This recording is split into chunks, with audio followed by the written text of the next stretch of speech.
जो व्यक्ति स्वयं पर विश्वास रखता है, लगातार मेहनत करता है, धैर्य रखता है, एक दिन निश्चित ही वह सफल होता है। एक बार एक व्यक्ति जीवन में अपनी असफलताओं से हताश होकर चुपचाप बैठा हुआ था।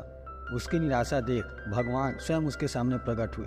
उस व्यक्ति ने भगवान से पूछा, मैंने अपने जीवन में बहुत कड़ी मेहनत की, लेकिन मुझे अब तक सफलता नहीं मिली। मैं लगातार असफलता प्राप्त करते जा रहा हूँ। अब आप ही बताइए कि मेरे जीवन की क्या कीमत है। उस व्यक्ति की बात सुनकर भगवान थोड़ा मुस्कुराए और मुस्कुराते हुए उसे एक लाल चमकदार छोटा सा पत्थर थमा दिया। व्यक्ति ने पूछा, इस पत्थर का मैं क्या करूं? ईश्वर ने कहा, तुम इस पत्थर को लेकर जाओ और बाजार में इसकी कीमत जानकर आओ। ध्यान रखना, इस पत्थर को बेचना नहीं है। ईश्वर के कहे अनुसार वह व्यक्ति उस लाल चमकदार पत्थर को लेकर बाजार में उसकी कीमत ज्ञात करने निकल पड़ा। सबसे पहले उस व्यक्ति को राह पर एक संतरा बेचने वाला आदमी दिखता है। वह सबसे पहले उस आदमी के पास जाता है और पूछता है, भाई तुम इस लाल रंग के पत्थर का क्या कीमत दोगे? संतरे वाला पत्थर के सुंदर रंगों को देख कहता है, तुम इस पत्थर के बदले में मुझसे 5-6 संतरे ले जा सकते हो। व्यक्ति ने कहा कि मुझे तो इस पत्थर को बेचना नहीं है। यह कहकर वह आगे बढ़ जाता है। आगे राह पर उस व्यक्ति को एक सब्जी वाला दिखता है। वह व्यक्ति सब्जी वाले से पूछता है कि भाई तुम इस लाल रंग के पत्थर को कितने में खरीदोगे? सब्जी वाला भी उस पत्थर की खूबसूरती से आकर्षित होकर कहता है कि तुम्हें इस पत्थर के बदले मैं एक बोरा आलू दे सकता हूँ, बताओ बेचोगे इस पत्थर को? व्यक्ति कहता है, नहीं, मुझे इस पत्थर को नहीं बेचना है। अब वह व्यक्ति सीधे एक सुनार की दुकान चला जाता है। सुनार की दुकान में बहुत बेशकीमती गहने पड़े हुए थे। वह व्यक्ति अब उस सुनार को पत्थर दिखाते हुए पूछता है कि इस पत्थर की कीमत क्या लगाओगे?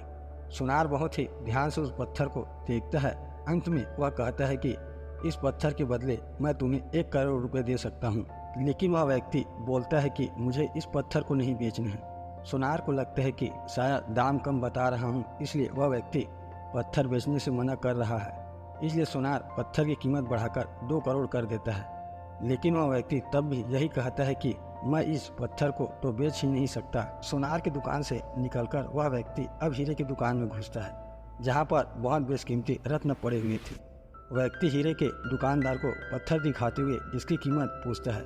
हीरे का व्यापारी लगभग 10 मिनट तक पत्थर को बहुत ही बारीक से जांच करता है और अंत में वह एक मलमल के कपड़े पर उस पत्थर को रखकर इसके सामने अपना सिर टेक लेता है। व्यक्ति पूछता है कि इसकी कीमत कितनी है?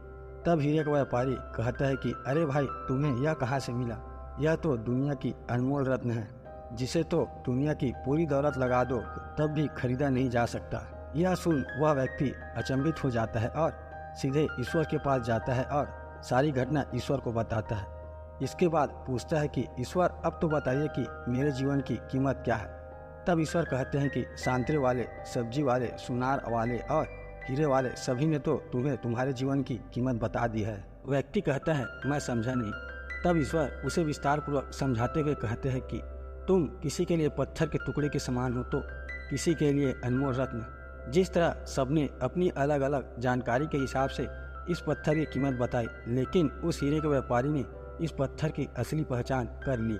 ठीक इसी तरह इस दुनिया में तुम कई लोगों के लिए एक मामूली इंसान हो, भले ही तुम में कितना भी हुनर क्यों ना हो, लेकिन वक्त के साथ यह हुनर जरूर निखर आता है।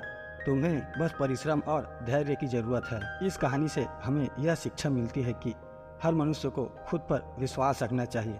यदि व्यक्ति को खुद पर विश्वास नहीं हो तो उसके जीवन की कीमत कुछ भी नहीं, क्योंकि जिसे खुद पर विश्वास होता है वह परिश्रम करता है तो एक दिन हीरे के व्यापारी की तरह उसकी कीमत लोगों को समझ आने लगती है।